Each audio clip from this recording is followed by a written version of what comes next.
Саламатсыңарбы балдар. Сабагыбызды баштайлы. Бүгүн силер менен кыргыз тили сабагын өтөбүз. Бүгүнкү темабыз балдар бышыктоо сабагы. Сабагыбыздын максаты сүйлөмдүн түрлөрү жөнүндөгү билимдерин бышыкташат. Көнүгүү иштешет, сүйлөм түрлөрүнө сүйлөм түзүшөт, бирин-бири угууга тарбияланышат. Силерге суроо балдар.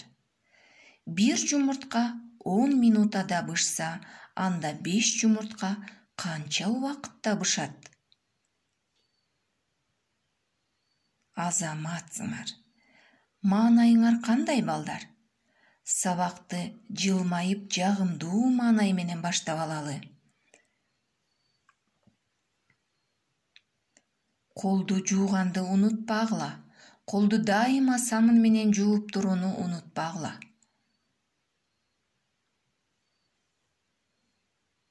Үй тапшырманы карайбыз балдар. Сүйлөмдөр айтылыш максатына карай канчага бөлүнүшөт? Аларга сүйлөм түз. Азаматсыңар. Эң сонун сүйлөмдөрдү түзүп турсуңар. Айтылыш максатына карай 3кө бөлүнөт. Аларга сүйлөмдөр.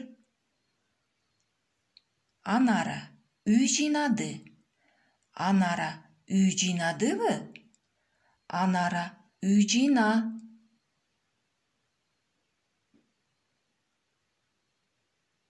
Азаматсыңар. Бүгүнкү числону коюп балдар. Биринчи көнүгүү деп жазабыз дептерибизге. Биринчи көнүгүүдө мени кечирип койду деген сүйлөмдү илептүү жана суроолуу сүйлөмгө айландырып жазабыз.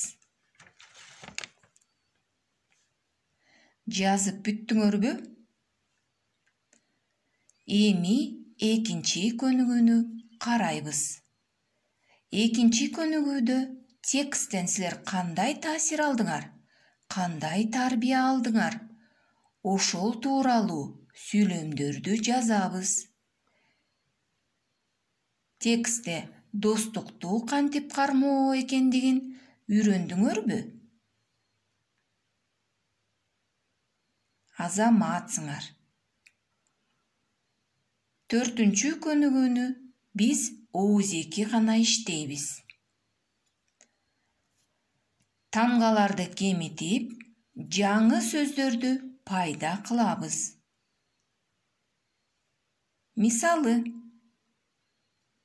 жай, ай, казык, азык, бал, ал, мал, ал, тур, ур. Өзүңөр ушул сыяктуу сөздөрдөн дагы бир нечесин ойлоп тапкыла.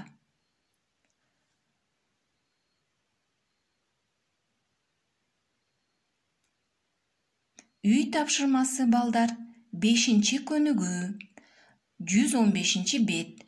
Ырды жаттап, Барпы Алыкуловдун балдарга насият деген ырын жаттап, өзүңөр да ушул сыяктуу ыр жазып көргүлө. Балдар, ушуну менен сабагыбыз аягына чыкты.